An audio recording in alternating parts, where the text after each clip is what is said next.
একদিকে দেশের সবচেয়ে বড় ব্যাংক ইসলামী ব্যাংককে ধ্বংস করার এক গভীর নীল নকশা, অন্যদিকে জুলাই গণঅভ্যুত্থানের শহীদদের রক্তের সাথে বেইমানি করে ফ্যাসিস্টদের মুক্তি, আর ঠিক এর বিপরীতে তরুণ প্রজন্মের আবারও রাজপথে নামার চূড়ান্ত হুঁশিয়ারি। গতকাল রবিবার রাতে বাংলাদেশের রাজনীতি এবং অর্থনীতিতে এমন তিনটি নাটকীয় ও ভয়ঙ্কর ঘটনা ঘটে গেছে, যা প্রমাণ করে বর্তমান সরকার দেশীয় অর্থনীতির ধ্বংস এবং বিদেশি প্রভুদের এজেন্ডা বাস্তবায়নের এক গভীর মাস্টার প্ল্যানের দিকে এগোচ্ছে। চোরের বিচার না হইয়া আমানতকারীর বিচার হয়, আমানতকারীকে অ্যারেস্ট করা হয়। আজ আমরা সাধারণ যুক্তি আর আসল ঘটনা দিয়ে এই তিনটি খবরের পেছনের আসল রাজনীতি আপনাদের সামনে তুলে ধরব। প্রথমেই অর্থনীতির সবচেয়ে বড় আতঙ্কের কথায় আসি। নানান জল্পনা কল্পনার পর গতকাল রবিবার ইসলামী ব্যাংকের পরিচালনা পর্ষদের সভায় ব্যাংকটির ব্যবস্থাপনা পরিচালক বা এমডি মোহাম্মদ ওমর ফারুক খানকে হঠাৎ করে 1.5 মাসের বাধ্যতামূলক ছুটিতে পাঠানোর এক ভয়ঙ্কর সিদ্ধান্ত নিয়েছে সরকার। আজ সোমবার থেকে এই সিদ্ধান্ত কার্যকর হতে যাচ্ছে, যার মানে হলো তাকে এক প্রকার জোর করেই ব্যাংক থেকে পুরোপুরি সরিয়ে দেওয়া হলো। তিনি কোনো সাধারণ ব্যাংকার নন। দীর্ঘ 4 দশক ধরে অত্যন্ত সততা ও দক্ষতার সাথে তিনি এই ব্যাংকের গুরুত্বপূর্ণ বিভাগগুলোতে কাজ করেছেন। কিন্তু বর্তমান সরকারের চোখে তার সবচেয়ে বড় অপরাধ কি জানেন? তার অপরাধ হলো তিনি নাকি জামায়াতপন্থী। ব্যাংকিং খাতের নিয়ম অনুযায়ী কোনো এমডিকে সরাতে হলে বাংলাদেশ ব্যাংকের অনুমোদন লাগে, কিন্তু উপর মহলের চাপে এখানে কোনো নিয়মই মানা হয়নি। সবচেয়ে হাস্যকর বিষয় হলো বাংলাদেশ ব্যাংকের মুখপাত্র নির্লজ্জের মতো মিডিয়াকে বলেছেন তিনি নাকি এ বিষয়ে সাংবাদিকদের কাছ থেকেই প্রথম জেনেছেন।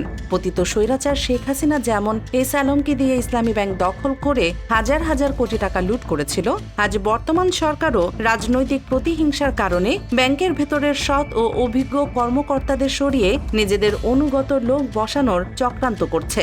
এর ফলে সাধারণ মানুষের আস্থার এই ব্যাংকটি আবারও এক ভয়াবহ আস্থার সংকটে পড়তে বাধ্য। অর্থনীতি ধ্বংসের এই চক্রান্তের পাশাপাশি গতকাল সন্ধ্যায় রাজনীতির মাঠে ঘটে গেছে আরেকটি বড় ভূমিকম্প। পতিত স্বৈরাচারের অন্যতম প্রধান সহযোগী এবং সাবেক স্পিকার ডক্টর শিরিন শারমিন চৌধুরীকে গাজীপুরের কাশিমপুর কারাগার থেকে মুক্তি দেওয়া হয়েছে। এই মুক্তি কোনো সাধারণ আইনি প্রক্রিয়ার স্বাভাবিক ফলাফল নয়। এর পেছনে রয়েছে বর্তমান বিএনপি সরকারের একটি বড় অংশ এবং ভারতের এক ভয়ঙ্কর ভূ রাজনৈতিক মাস্টার প্ল্যান। এই প্ল্যানের নাম হলো রিফাইন্ড আওয়ামী লীগ বা পরিশোধিত আওয়ামী লীগ। ভারত খুব ভালো করে জানে যে জুলাই বিপ্লবের পর শেখ হাসিনার রাজনীতি চিরতরে শেষ হয়ে গেছে।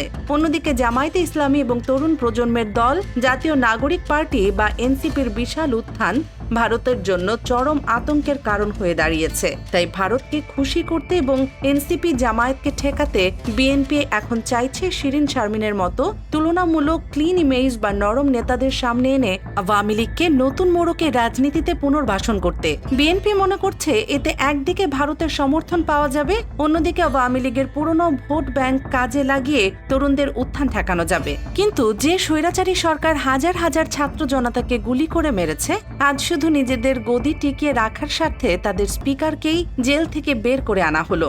সরকারের এই নগ্ন দলীয়করণ, ব্যাংক ধ্বংসের পায়তারা এবং ফ্যাসিস্টদের পুনর্বাসনের চক্রান্ত যখন একদম পরিষ্কার, ঠিক তখনই রাজপথ কাঁপানো এক বিশাল হুঁশিয়ারি উচ্চারণ করেছেন বিরোধী দলীয় চিফ হুইপ এবং জাতীয় নাগরিক পার্টির আহ্বায়ক নাহিদ ইসলাম। আমাদের গণ আন্দোলনের প্রস্তুতি নিতে হবে। কখনো তারা ৭১-এর নাম ব্যবহার করছে, কখনো তারা জুলাই যোদ্ধাদের নাম ব্যবহার করছে। জামায়াতের আমির ডাক্তার শফিকুর রহমানের উপস্থিতিতে তিনি বর্তমান বিএনপি সরকারকে কড়া ভাষায় সতর্ক করে দিয়ে বলেছেন, আমরা আবারও প্রস্তুতি নিচ্ছি।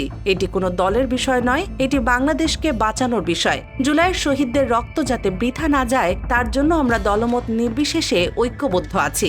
নাহিদ ইসলামের এই বক্তব্য কোনো সাধারণ রাজনৈতিক ফাঁকাবুলি নয়, এটি হলো বর্তমান সরকারের প্রতি তরুণ প্রজন্ম এবং জুলাই যোদ্ধাদের চূড়ান্ত আলটিমেটাম। সংস্কারের মাধ্যমে পরিবর্তন করতে হবে এবং এই পরিবর্তনের পথে প্রধান বাধা হয়ে দাঁড়িয়েছে বর্তমান বাংলাদেশের সরকার। তিনি পরিষ্কার করে বুঝিয়ে দিয়েছেন যে সরকার যদি মনে করে তারা ইসলামী ব্যাংক ধ্বংস করে জামায়াতকে শেষ করে দেবে আর শিরিন শারমিনদের মুক্তি দিয়ে ভারতের আশীর্বাদ নিয়ে ক্ষমতায় টিকে থাকবে, তবে তারা চরম বোকার স্বর্গে বাস করছে। জেনজি প্রজন্ম ঘুমিয়ে নেই। তারা সংসদের ভেতরে যেমন লজিক দিয়ে লড়াই করছে, তেমনি রাজপথেও আরেকটি গণঅভ্যুত্থানের জন্য সম্পূর্ণ প্রস্তুতি নিচ্ছে। কারণ সরকার যখন শহীদদের রক্তের সাথে বেইমানি করে লুটেরাদের পুনর্বাসন পুনর্বাসন করে তখন তাদের ক্ষমতাচ্যুত করাটা তরুণদের নৈতিক দায়িত্ব হয়ে দাঁড়ায়। গতকালকের এই 3 ঘটনা প্রমাণ করে যে 2026 সালের বাংলাদেশ এখন এক ভয়ঙ্কর ক্রান্তি লগ্নে এসে দাঁড়িয়েছে। সরকার এক পায়ে খাদের কিনারে দাঁড়িয়ে ভারতের এজেন্ডা বাস্তবায়ন করছে, আর অন্যদিকে তরুণ প্রজন্ম দেশকে বাঁচানোর শেষ লড়াইয়ের প্রস্তুতি নিচ্ছে। আগামী দিনগুলোতে বাংলাদেশের রাজনীতি আসলে কোন দিকে মোড় নেবে? শিরিন শারমিনের এই রিফাইন্ড আওয়ামী লীগ কি ভারতের এজেন্ডা বাস্তবায়ন করতে পারবে, নাকি জামায়াত এবং এনসিপির নেতৃত্বে তরুণ প্রজন্ম আরেকটি গণ অভ্যুত্থানের মাধ্যমে এই সব চক্রান্ত ধূলিসাৎ করে দেবে? এই পুরো পরিস্থিতি নিয়ে আপনার কি মনে হয়? আপনাদের মূল্যবান মতামত অবশ্যই নিচের কমেন্ট বক্সে লিখে জানাবেন। দেশের রাজনীতি, অর্থনীতি এবং সব ধরনের গুরুত্বপূর্ণ খবরের এমন সহজ, জোরালো ও নির্ভুল বিশ্লেষণ সবার আগে পেতে আপনার প্রিয় দেশ নিউজ 24 চ্যানেলটি এখনই সাবস্ক্রাইব করুন এবং বেল আইকনটি বাজিয়ে রাখুন। ভিডিওটি ভালো লাগলে একটি লাইক দিন এবং শেয়ার করে সবাইকে আসল সত্যটা জানার সুযোগ করে দিন। দেখা হবে পরের ভিডিওতে। ধন্যবাদ।